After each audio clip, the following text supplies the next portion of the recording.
Hi everybody, this is Carrie Mubarak at wooingnature.life, and this is the full moon view for today. This is June 5th, 2020.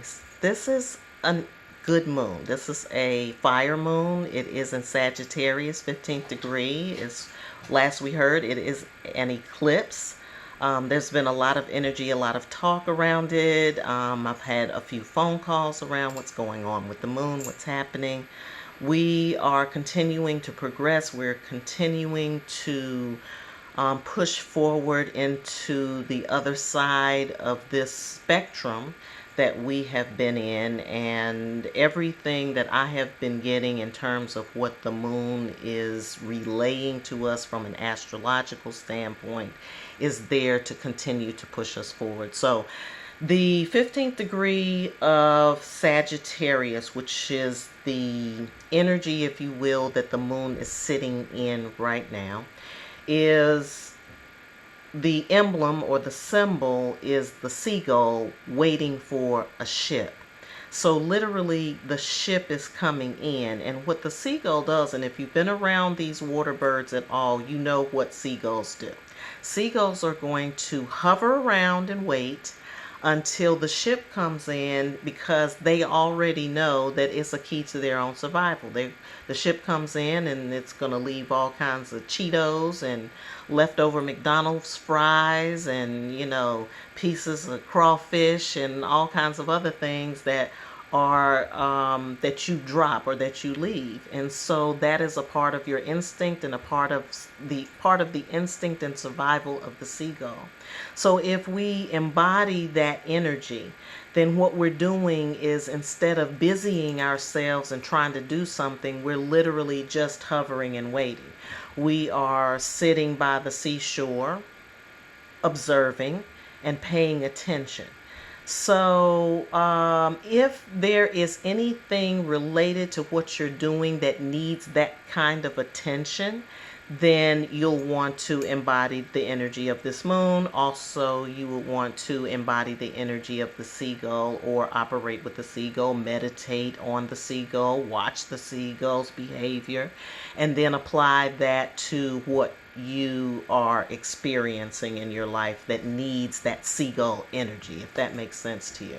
So that is the emblem of the moon right now. It talks about your survival. It talks about instinct and using your instincts for your own survival. And I think that this is the challenge that we're facing right now with COVID-19. Mask on, mask off. We don't know what we want to do.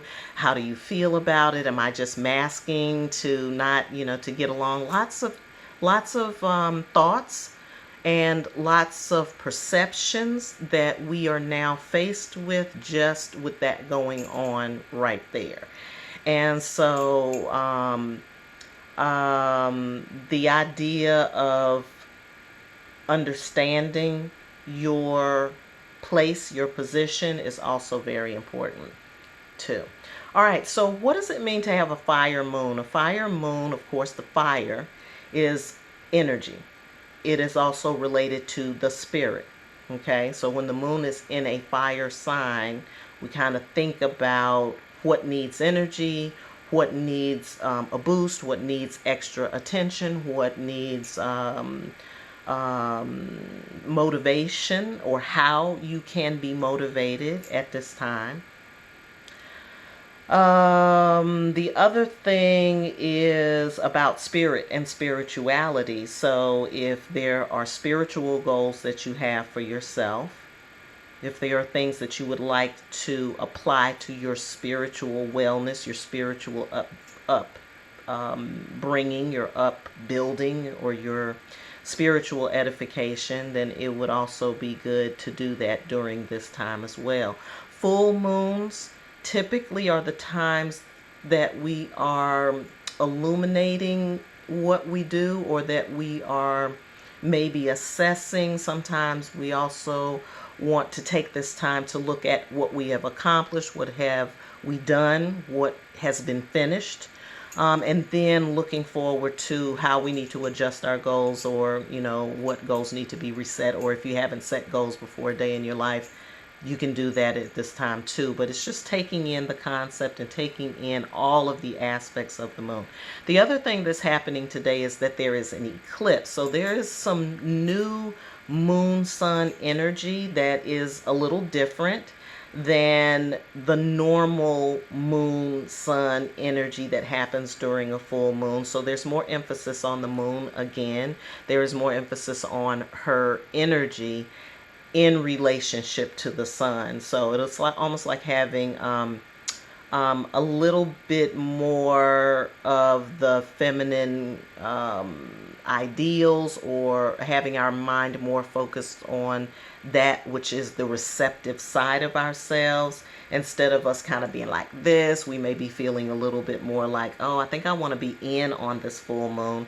And if you're feeling that way, then by all means go with the flow. The moon would not ask you to do anything else other than that, and that is for certain, for sure. Let's see, what are some other things to think about? The moon, the sun is in Gemini. Okay, so when we think about a full moon and the fact that the moon is sitting sort of opposite the sun, then we're looking at opposing energies, or energies that may be opposing that survival instinct. And so that could be mental things of the mind, because Gemini rules the mind. So it could be mental gyrations, maybe too many thoughts. Definitely, if your thinking is cloudy, it's going to be hard for you to access your instinctual nature, because there will be, it's like it's like trying to talk to someone when it's noisy. Okay, like you're at a concert and you're trying to talk to your friend and they can barely hear what you're saying. It's sort of like that. So that's what I would say for you to think about and to consider. All right, as we're moving into this. All right, so I'm going to go a little bit deeper here. Let me get my apparati pulled up. I'm going to read to you a little bit more about what James Burgess, and James Burgess has a website. It's jamesburgess.com.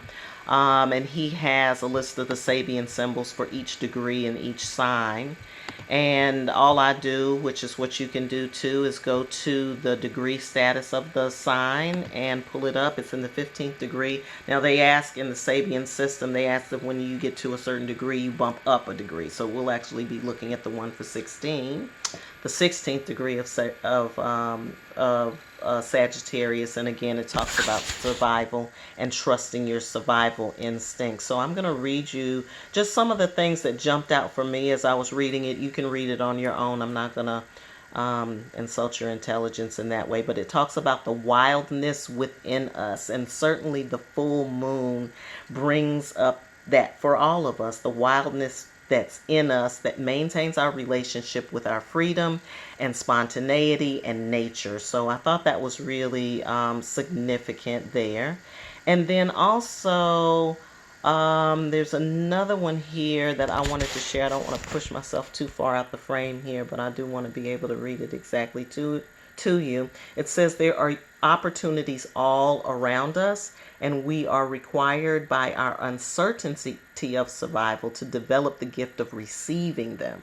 So talking about opportunities that may be presenting themselves, particularly after this eclipse, then you'll want to make sure that you are in a position to receive them. And being in a position to receive them is being free and clear of any judgment about what it is that's coming through, because right now that's off the table, or it's leaving the table very rapidly.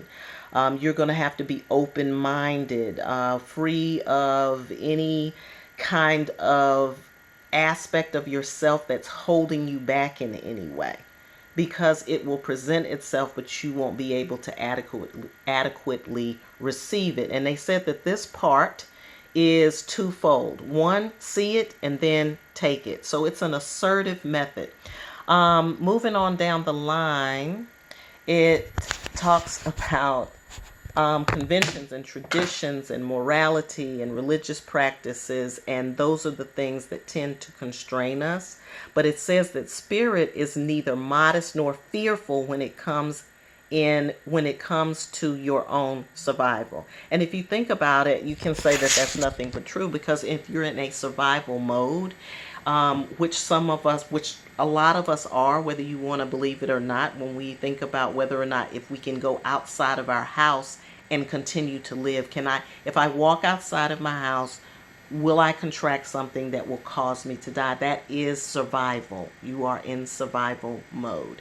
So when you're in survival mode, there's two urges. One is to see and the other one is to take. Just like the seagull, it's waiting to see, and then it's going to take whatever is left over, or whatever is there for it to take. Okay? But it says that you can't be modest nor fearful when it comes to that. And that is very true. Okay? It's survival. And that's it. Now, what I want us to do and think about is survival and where you are in your survival mode.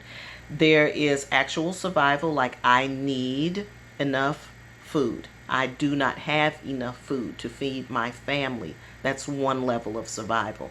Then there is emotional survival. Right now, some people are struggling with their own emotional survival because they're not, they're extroverts and they're in an introverted situation. And some people are feeling very strange when they're going out into the world, and the physical distancing and that kind of thing that's happening around them. They're feeling some kind of way, is what I'm saying. So emotional survival, your mental survival, your economic survival, financial, these things are on people's minds. They're heavy on people's minds.